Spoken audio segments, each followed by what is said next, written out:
Hey guys, today we're going to be reviewing the Rheem Proterra Ruud Ultra 120 volt only plug-in 80-gallon heat pump hybrid, so the review is coming up. So an overview of this product is it is a 120 volt only, which means it's a wall plug-in heat pump water heater, and that means that there's no 240 volt backup, so the 240 volt breaker is not there, which means that your recovery time is going to be longer to recover your water. So what that means is you don't need to hire an electrician to put in another 240 volt breaker into your service panel. You can plug this directly into your wall outlet, and it's a direct swap with a natural gas water heater. So that's how this model was designed to be implemented. It was just a direct swap, and basically it just needs to be about 10 feet away from the plug, because that's the length of the cord from the heat pump at the top.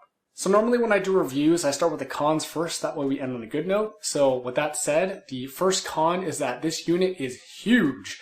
So if you look on the spec sheet, which I'll link in the bottom in the description, it's 74 inches tall. In addition to that, you need to have an additional 6 inches of space above that for the filter to come out for the heat pump, and a couple of inches under the water heater because there's going to be a drip pan as well. So you need to make sure you have that much space. So you're looking at about 82 inches of space to be able to put this water heater wherever you want to put it. As you may or may not know, if you have a heat pump only water heater, the recovery time is going to be slow. So when we filled up this 80-gallon tank to begin with, it took over 9 hours to recover all the water to heat it up. And so if you take a shower, it's about 3 hours from what I'm reading to heat that water back up. So there is a fix for this, and basically what you want to do is you want to compensate for that slow recovery time by getting a bigger tank. So if we use our family as an example, we had a 50-gallon natural gas tank, and that was fine for the two of us. We also have a toddler who she'll be taking her own showers at some point, so I did factor that in. And so basically, even on a 50-gallon natural gas, for the three of us, it would be fine. So what I ended up doing was getting an 80-gallon tank to compensate for that slow recovery time. So basically, if we all take showers at night, we're still going to have water left in the tank, and basically then you have all night for the water to recover, and it's not a big deal. So again, you just need to compensate for that slow recovery time by getting a bigger tank than you need, so you don't have to worry about having lukewarm water. You just let it recover overnight and you're good. This could be a con, but it depends where you live for this heat pump water heater to work properly. So basically, if you live like in the Midwest or the Northeast or something where it's really, really cold, then you might want to look at actually getting a hybrid heat pump water heater instead, where you do have that 240 volt heat strip backup, so that way you can heat up the water faster, although it's not as efficient. But for us here in the Bay Area, the weather is pretty mild, and this water heater is in our garage, so it's not like it's outside, so it doesn't get super cold. So for us, a heat pump only water heater works perfectly fine, and it does its job. This also may be a con, but it really depends on your preferences, and that's the mixing valve. So this model does come with a mixing valve attached, but it's not adjustable. So what that means is basically that the cold water that mixes in with the hot water to temper the water is just set, and you can't make it less. So basically, an example is I have the water heater set at 140, which is the max that the water heater will go. And basically, when that water comes through the lines, it actually loses heat. So when it hits your fixture, it's actually coming out at 120, which is, the standard. If you have kids, you shouldn't really have it above 120 anyway. But if you like your water a little bit hotter, especially if you're doing dishes or something, you're not going to be able to get that because it's not possible with this mixing valve that you can't adjust. This may also be a con, but it really depends. So this particular variant, all these heat pump only variants from Rheem are not available to DIYers. So you can't go down to Home Depot or Lowe's and buy one. They're not available. You have to get it installed by a professional plumber. So I had a licensed plumber install it, and they are able to get it through their channels. I talked to 4 different plumbers, and they were all able to get it. So it is available, just not if you want to do it yourself. That's all the cons I have, so let's go to the pros. The first pro is this particular variant is a shared circuit model. So what that means is you can plug this into any wall outlet you want with other things, and it won't trip the breaker. So right on the label, it says that it pulls about 3.5 amps. So on a 15 amp breaker, that's nothing. That's totally fine. We have a external recirculating valve plugged into it as well, to the same circuit, and a freezer plugged into, and it hasn't tripped once. And I know this because all of those things don't come close to using 15 amps, which is really 12 amps when you think about the 80% rule. It doesn't come close, so it's totally fine. Only using a heat pump is super efficient. So like I mentioned before, if you have a hybrid heat pump water heater and you're using the heat strip backup, those things are not really efficient. Those things run at about 5 kilowatt, and which is kind of a lot.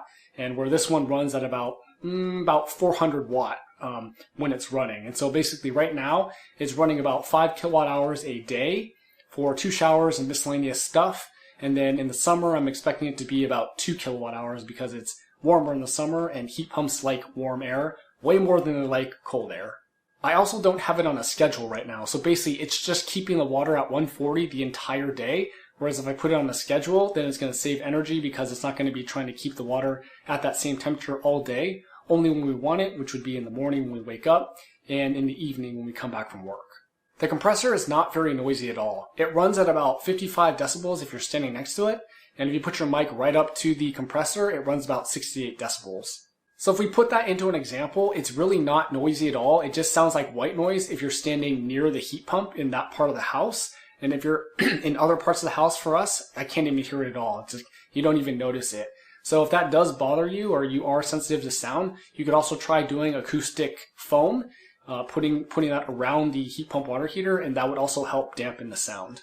It's electric, which basically means no fossil fuels like natural gas. And on top of that, we have solar, so it's going to be 100% green energy, which is awesome. So with that said, it's also going to be way cheaper for us to operate than natural gas because we basically just fold it into our solar and we don't have to pay anything for it, basically. Since the government is trying to get everybody to switch over to greener energy, there are rebates and credits available. So we did get some pretty good rebates and credits for this. The federal credit, which is good until 2032, so it's quite a long time, is 30% of the purchase price, but it's capped at $2,000. So if yours is super expensive for some reason, you can only take a max of $2,000. On top of that, there is a Bay Area rebate for these water heaters. This one in particular was the only one that qualified, this variant, and that's $1,000 back that we're getting as well. So all in all, the price basically was like us just changing out a 50-gallon natural gas for a like model, but we got a way more expensive model that is way greener and very efficient.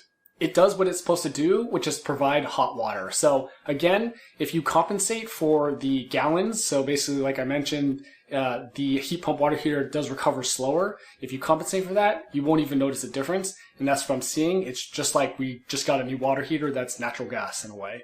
With any fancy products these days, there's always internet and apps involved. And so basically this water heater does have an app. It's called EcoNet. And you can do things like schedule, like I mentioned earlier, schedule times when it runs. You can check your usage. It even tells you your compressor health, which is awesome. And you can, look at your water heater from anywhere and control it from anywhere because it is hooked up to the internet. So that's all the pros and cons. So to wrap this up, basically you want to make sure that you compensate for that slow recovery time. So like I said, we had a 50-gallon natural gas, and now we're moving to an 80-gallon heat pump water heater, basically so you can do everything in one shot, and then it has the whole night to recover, and you're good. I love the unit. It works great, and it does what it's supposed to do, and it's very efficient and uses very little energy. With all the rebates and credits we're getting on this heat pump water heater, it makes it totally worth it to get it, and of course it's greener, so it's better for the environment as well. Hope the review helped. If you have any questions, let me know in the comments, and thanks for watching.